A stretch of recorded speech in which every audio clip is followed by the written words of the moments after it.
Overtime at the 2023 Daytona 500 dealt two of NASCAR's most snake-bitten drivers another dose of heartache. The race had already been filled with twists and turns, but the added pressure of overtime brought even more drama to the track.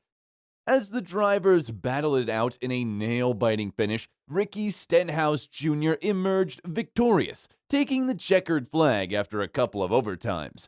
However, for some veteran drivers like Kyle Busch, the result was a bitter pill to swallow. Busch had been in excellent form throughout the race and was within touching distance of his first ever Daytona 500 win. But a late wreck ruined his chances, leaving him and his team devastated. The race started pretty well for Rowdy as he overtook Brad Keselowski with just 5 laps to go. But Daniel Suarez slammed the wall and led to the caution with just 2 laps to go. Due to the caution and the race going into overtime, eventually Keselowski made it to the top 10. But all the drama on the tracks led to Busch getting left behind, though he was leading Keselowski earlier. Busch was just 2 laps from winning his first Daytona race. But the chaos on track meant that the opportunity to win the first Daytona 500 in 18 attempts got snatched from Rowdy. What made it even more poignant was the fact that he was leading the 200th lap. But the race going into overtime meant that Busch was once unluckier. Busch was obviously disappointed and, speaking after the race, switched off his brain-to-mouth filter. He simply said, "I don't even know who lucked into it." When he was told that it was Stenhouse Jr., Busch quipped, "There you have it." It's just part of the course, just used to it, and come down here every year to just find out when and where I'm going to crash and what lap I come out of the care center. So, were you confident going into overtime, the first one, as the leader, or because of your history? I don't think you're ever confident. Who won? I don't even know who lucked into Stenhouse. it. There you have it. Okay, guys, we're done. Safe to say, not many people were happy about seeing the surly side of Busch rear its head once again. How did fans react to Kyle Busch and his criticism of Stenhouse Jr.? Many fans were rather baffled that Busch would say that about a driver who endured a tough battle for the win. Sure, Stenhouse Jr. may have benefited from staying out of trouble, but he had several drivers hounding him. Chief among them were Joey Logano, Brad Keselowski, Chris Buescher, Kyle Larson, Christopher Bell, and Alex Bowman.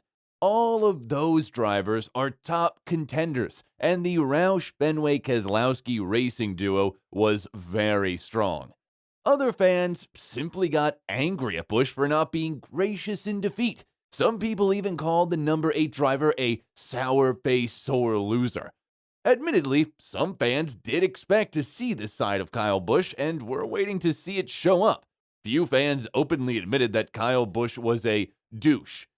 One thing was for sure, many fans did not appreciate the Richard Childress racing driver going after Stenhouse Jr. for no reason.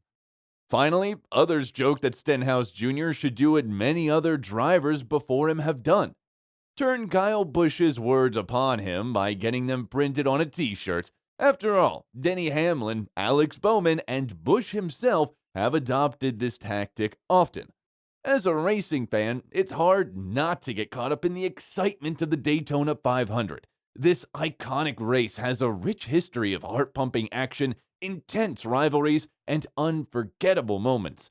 One of the most memorable moments in the history of the Daytona 500 occurred 25 years ago when Dale Earnhardt, driving for RCR, won his first and only Daytona 500 victory.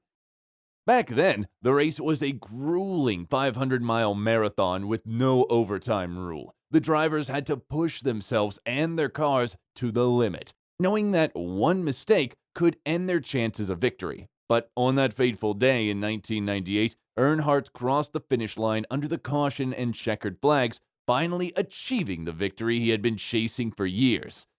Fast forward to today, and the Daytona 500 is still as thrilling as ever. This year's race in particular was one for the ages, extended by 2 overtimes. It went on for a record-breaking 12 laps, making it the most laps ever run in the 65 runnings of this race. The tension was palpable as drivers jockeyed for position, hoping to be the one to cross the finish line first. But, as the saying goes, anything can happen in racing, and this year's Daytona 500 was no exception. In a cruel twist of fate, Kyle Busch, one of the pre-race favorites, was involved in a multi-car crash on the last lap. It was a devastating blow for Busch, who had been hoping to add a Daytona 500 victory. Busch took the lead with 4 laps to go, getting a push from teammate Austin Dillon to go outside RFK Racing teammates Brad Keselowski and Chris Buescher. With less than 3 laps to go, Daniel Suarez, whose bump turned Busch in Thursday's qualifying race that forced Busch to a backup car for the 500, was hit and spun. That brought out the caution and sent the race to overtime. Busch and his teammates debated where they should restart. A new rule this season allows drivers to choose their restart position at speedway races at Daytona, Talladega, and Atlanta. Busch and his team debated which lane to take and where it would be best for teammate Austin Dillon to align.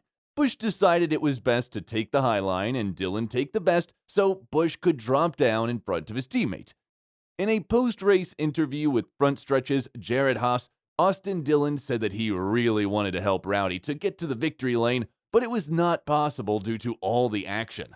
He said, "We had a strategy there and it just didn't play out. We weren't as good as some of the Fords being able to tandem and get hooked up. The number 6 car just drove through the number 24, and it's kind of what he does. His car is good enough, he can just drive through whoever he needs to and push them out of the way or wreck them.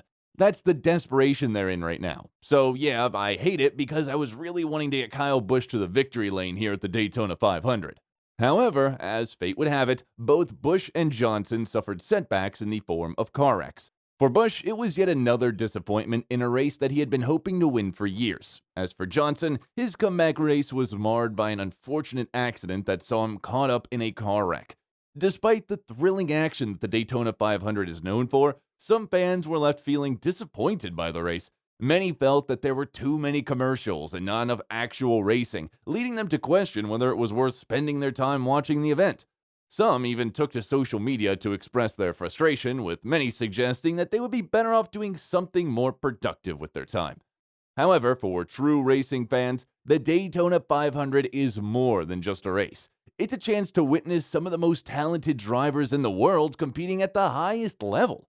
It's a chance to see history being made and records being broken, and despite the setbacks suffered by Busch and Johnson, there were still plenty of other drivers who put on a thrilling show for the fans.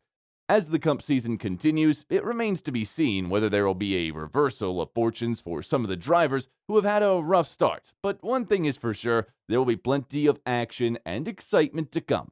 The next race is just around the corner, and fans can't wait to see what will happen next. In the end, the Daytona 500 is more than just a race. It's a celebration of the sport of racing and all that it represents. It's a chance for fans to come together and share in their love for the sport, to cheer on their favorite drivers, and to witness history being made. And while there may be disappointments along the way, it's all part of the thrill of the ride, so let's buckle up and get ready for the next race. It's going to be one for the ages. What do you think of Kyle Busch's disappointment and frustration? Do you feel the same way watching the race? We'd love to hear your thoughts in the comments section below. And if you're a racing fan looking for more content like this, be sure to like, share, and subscribe to NASCAR Today. We'll keep you up to date on all the latest news and developments in the world of NASCAR so you never miss a moment of the action. Thanks for watching.